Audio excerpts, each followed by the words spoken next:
The UK is concerned as its citizens' genetic data is being sent to China, but China avoids sending any in return. Experts have called for a review. TikTok monitors all keyboard clicks and touchscreen activity on its links. Credit card information and passwords are at risk. China unexpectedly cut interest rates again. Finally, China's largest lake has become a mudflat, shaped like a giant tree.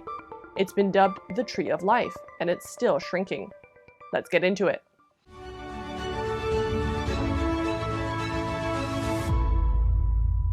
Welcome to Sound of Hope News. My name is Daniela Wolensack, and today is August 23rd.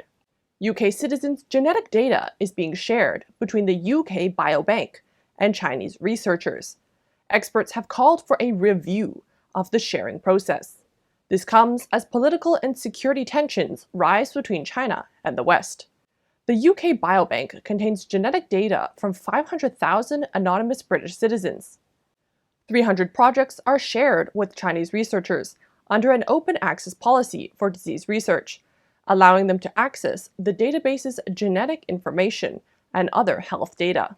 The database's access policy requires that researchers follow protocols to store it securely and use it only for specified projects.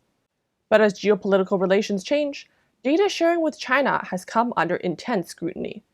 Data usage outside the UK isn't normally monitored closely, but that's changing. In addition, China refuses to give reciprocal data in return to the UK. Professor Jonathan Adams, a professor at King's College London, said that data sharing can be problematic. He points out that the database relies too heavily on formal agreements with traditional partners to protect data sharing, but that the Chinese Communist Party does not necessarily adhere to these norms. Yves Moreau, a geneticist who has used data from the UK Human Biology Database, is also concerned about the potential misuse of this data. He calls for an investigation to find the right balance and to be prepared for some government-manipulated misconduct. TikTok monitors all keyboard and touchscreen activities when a user opens any link connected to it.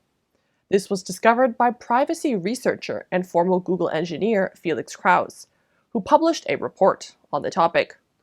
During Krause's research, he examined codes that monitor user activity programmed across different apps, among them TikTok.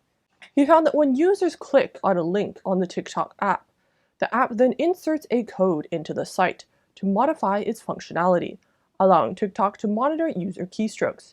This means that TikTok, through its built-in browser, can monitor users' credit card information, account passwords, and other sensitive information related to keyboard activities.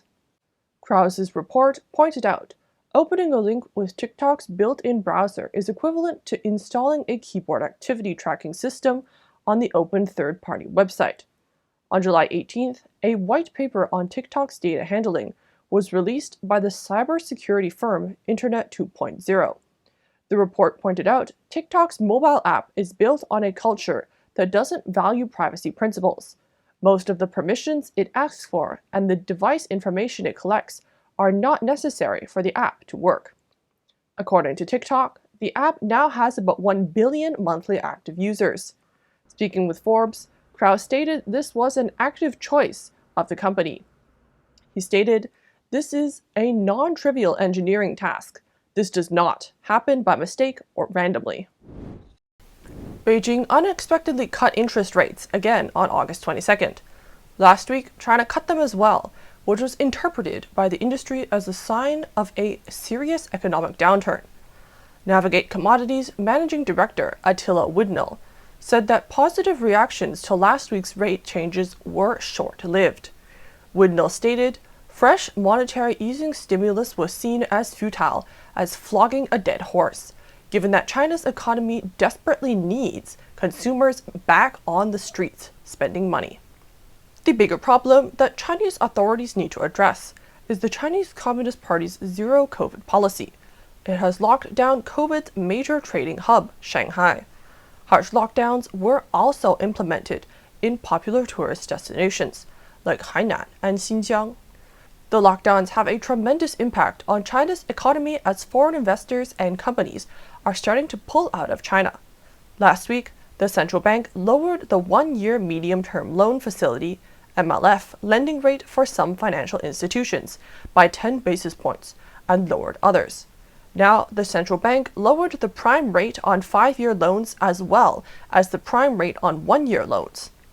David Chow, a global market strategist for Asia Pacific at investments group Invesco, stated, "It sends a strong message that policymakers are willing to take more forceful actions to stabilize the ailing market."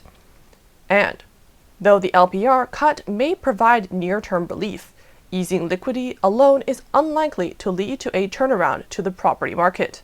LPR stands for Loan Prime Rate.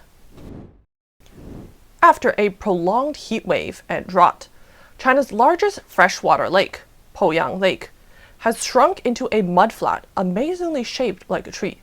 It's been dubbed the Tree of Life.